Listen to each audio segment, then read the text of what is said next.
Cretaceous North America. It is home to a great variety of some of the most magnificent animals this planet has ever seen.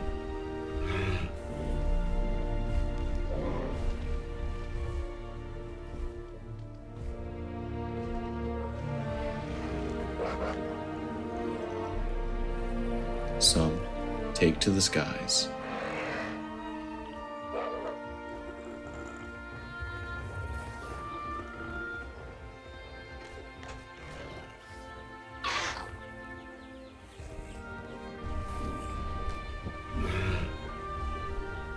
While dinosaurs roam the land.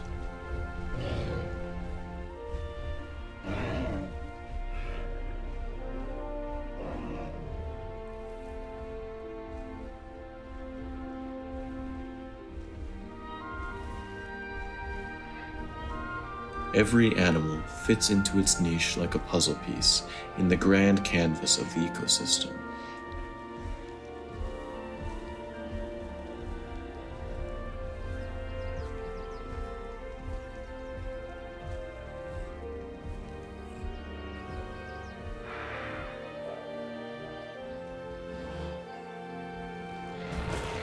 Smaller pterosaurs become anglers of local pools.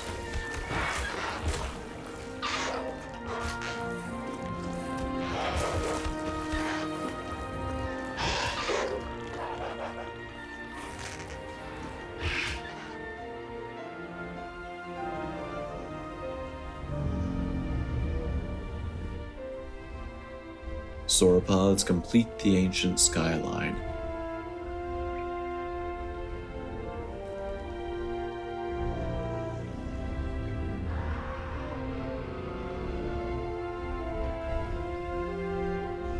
And large predators battle in a beautiful dance of homeostasis with their prey.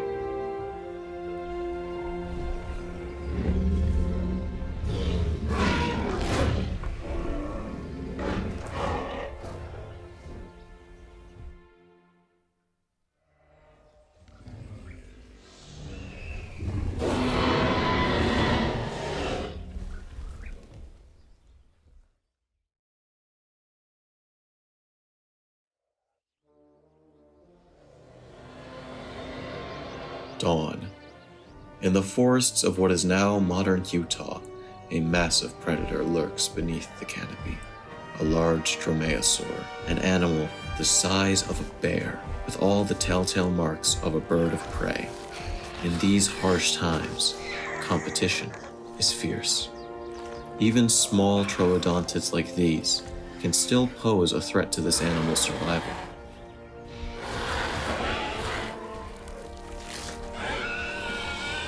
So it is best to remove the competition.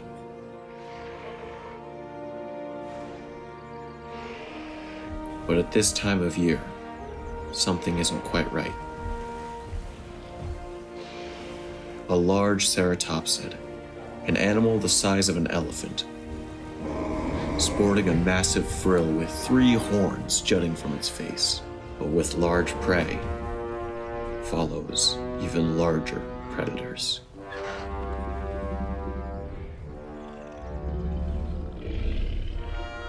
Tyrannosaurus Rex. Even though the smaller carnivore may not seem like a threat,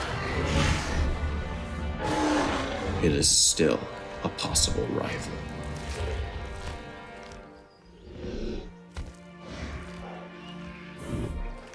Throughout the lifespan of these predators, their prey will migrate and bring them within direct competition with one another as their territories are imposed.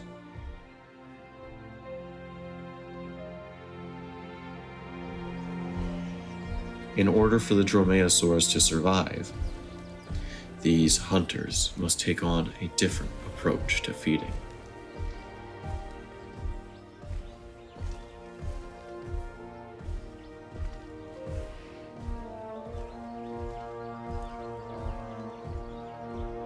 They scavenge.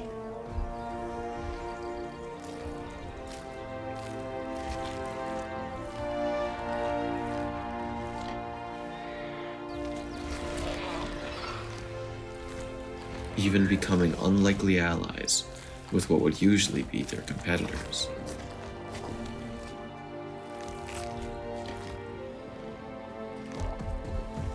And as the sun rises ever higher, these remarkable animals will continue to perform the great balancing acts of predator and prey, scavenger and hunter, competitor and ally, and life and death.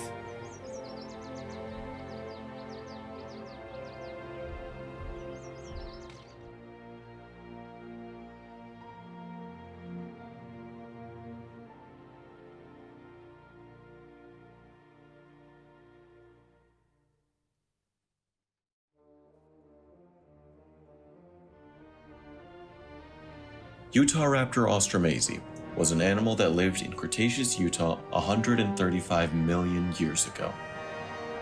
It is one of the largest dromaeosaurs that ever lived. To put this into perspective, the velociraptor suits from Jurassic Park stood at an approximate 6 feet in height.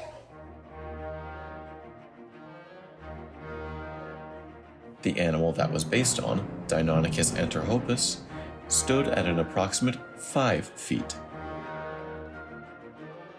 The average human male in the United States stands at 5 feet 9 inches, while I myself stand at 6 foot 3 inches. The Utahraptor reached heights up to 6.5 feet tall. To put that into perspective, the largest terrestrial carnivore today, the polar bear, stands at 5 feet tall when walking on all fours. There is a common misconception about Utahraptor. Many people say that it was the inspiration for the velociraptors in Steven Spielberg's Jurassic Park. This, however, is false. While the animals share a similar height and name, the Utahraptor was not discovered until 1991 and published in June 1993, the month after Jurassic Park released. For this coincidence, the animal was originally going to be named after Steven Spielberg. Yet, due to issues with Universal Pictures, this never came to pass, and the animal was named after Dr. John Ostrom and Chris Mays. The first Utahraptor fossil was discovered by Jim Jensen in 1975. However, it wasn't until 1991 when James Kirkland, Robert Gaston, and Donald Burge found the large killer claw that the animal became described. The holotype of Utahraptor contained pieces of the upper jaw, a piece of the lacrimal, the second toe digit, the tibia, and of course, the killer claw. Utahraptor was found in the Cedar Mountain Formation in Utah. It is here where it gets its name, meaning Utah's plunderer. It was likely near the top of the food chain during its existence, being capable of taking down large prey thanks to its uniquely robust build. It cohabitated with various herbivorous dinosaurs, notably sauropods,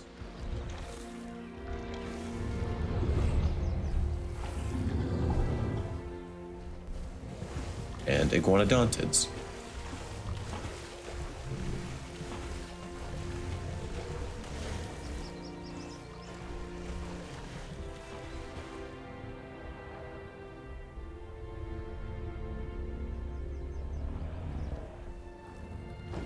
And many different species of fish and undescribed pterosaurs also lived alongside this animal.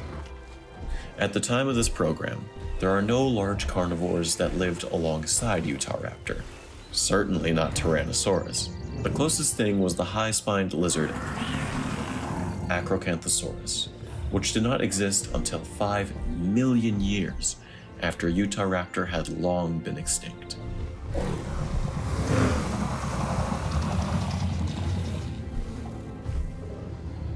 While not much is known about these animals, that lack motivates us to push forward in our pursuit of knowledge. We may not have the answers now, but new discoveries are made every day and will continue to be made as we push beyond the boundary.